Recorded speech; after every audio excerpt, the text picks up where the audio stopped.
So I kind of already did a video on this, but mastering is such a not even confusing. It's just such a weird process that has no rules right now. Everyone's doing everything differently, so I want to make another video just talking about what I do.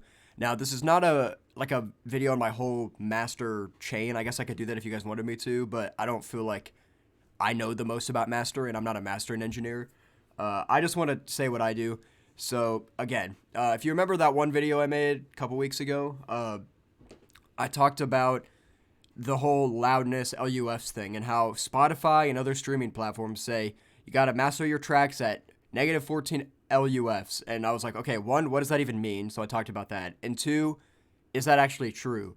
And I'm going to get back into that today. Now, right here on the master, I don't have any processing up here, but this is what the end of my master chain would typically look like. I'll have Fruity Limiter and then two plugins that don't do any processing to the signal. I put those after the limiter because span, if you don't know, it's a spectrum analyzer. Like it shows you all your frequencies here and what they're doing.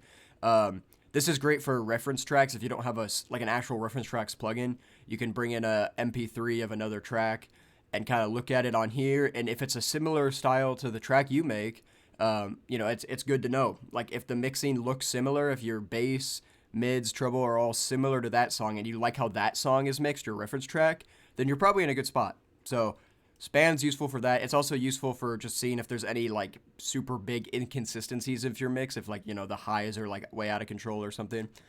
And then very last, I have Julian loudness meter. Now, if you're fancy and you have Pro L2, which I wish I had on this computer, I've used it in the studio, but I don't have it here, unfortunately, then you don't need this plugin because it's built in. But this is basically just a metering plugin that shows you how many LUFs your track is. Now, I'll talk about it again. What are LUFs? Well, they're another way of measuring loudness, just like dBs, but this one is based on how loud something feels. So it's like the human hearing. I'm not a math guy. I don't know the exact math behind it, but sometimes dBs can be kind of hard for us to wrap our head around because the way they work, they're like a logarithmic, I can't fucking speak, scale. LUFs are more just how loud something feels, and that's why we use them when we're mastering, because it's a really good way to tell, okay, how loud should this track feel?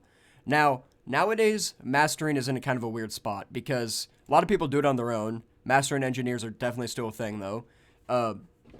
It's in a weird spot because your job as a mastering engineer, you affect the sound of the song less than ever before. In the past, the mastering engineer had a huge impact on how much how the song sounded because they were using analog gear, and that gear changed the color, tone, and timbre of the track a lot. Nowadays, it's a lot more transparent, meaning there's a lot less tone changes when mastering, and your main job is how loud your track is. So trying to get it to a competitive loudness. Now, in that previous video I did, I brought up a bunch of songs, copyrighted songs, so that video got banned in a couple countries, and showed that, nobody's following the guidelines that Spotify and the other streaming services, tell you to do. So, those streaming services I talked about in the previous video, they want you to master at negative 14 LUFs. Now, let's pretend that that's true. Let's pretend that you should master all your songs at negative 14 LUFs.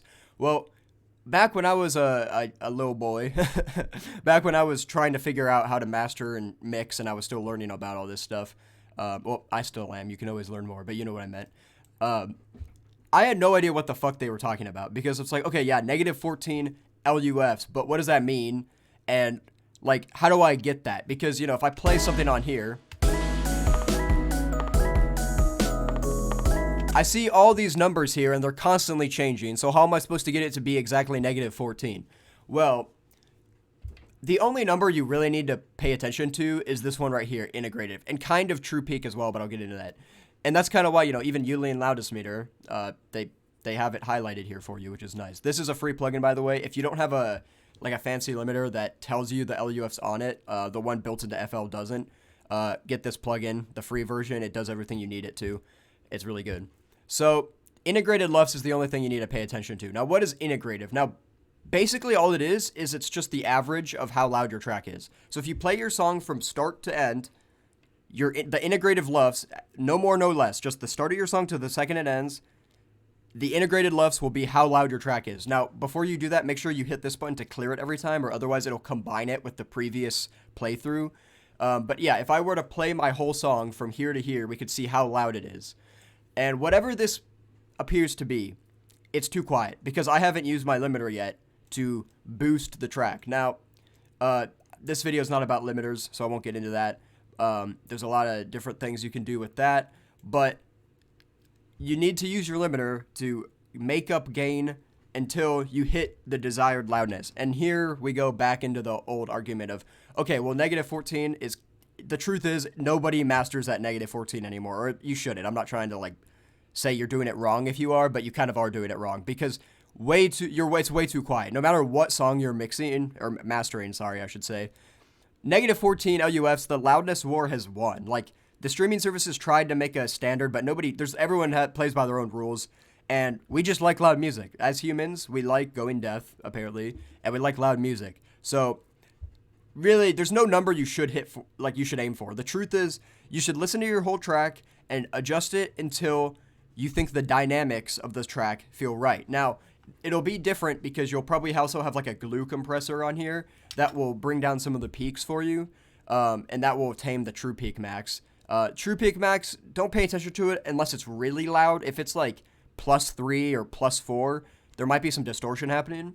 So if that's the case, either try to fix it with a glue compressor, which is basically some light compression on the master bus to, make the whole song feel more cohesive and not like up and down, up and down. You want some of that, which is why you don't want to boost it too much, because if, let's say you boost it and the integrative LUFs is like minus -4.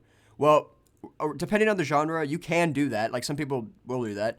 But once you get into like the minus -5, 4 territory, that's when the limiter distortion becomes really, really noticeable. Now, that might be the right move for the mix. It actually might.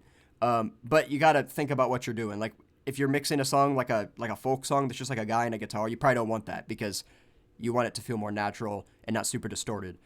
There's actually like an art to mastering. It's not like an objective, hard, fast rules. There's so many things you can do.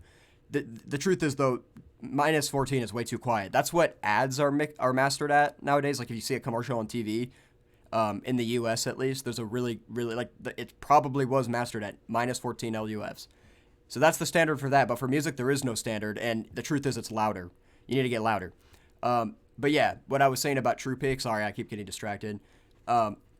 Yeah, if that's too loud and it's noticeable, either try to get that glue compressor to fix it, or go back to the mix and fix it there, with, compression or just turning it down. So hopefully this helps. Like, all the stuff I just said might be common sense to you. It might not. But when I was learning how to do this, nobody told me any of this. I thought that you had to master your song at exactly negative 14 LUFs. I didn't know what that meant. I didn't know what integrated LUFS was. But yeah, integrated LUFS, only thing you need to pay attention to. Make sure you listen to your whole track. That'll be your integrative, and make sure you clear it every time. So hopefully that helped. Thanks for watching, and yeah, like, that's this bottom 3. If you want me to make a video about what I have going on up here, all the actual processing on the master, let me know. So yeah, take it easy.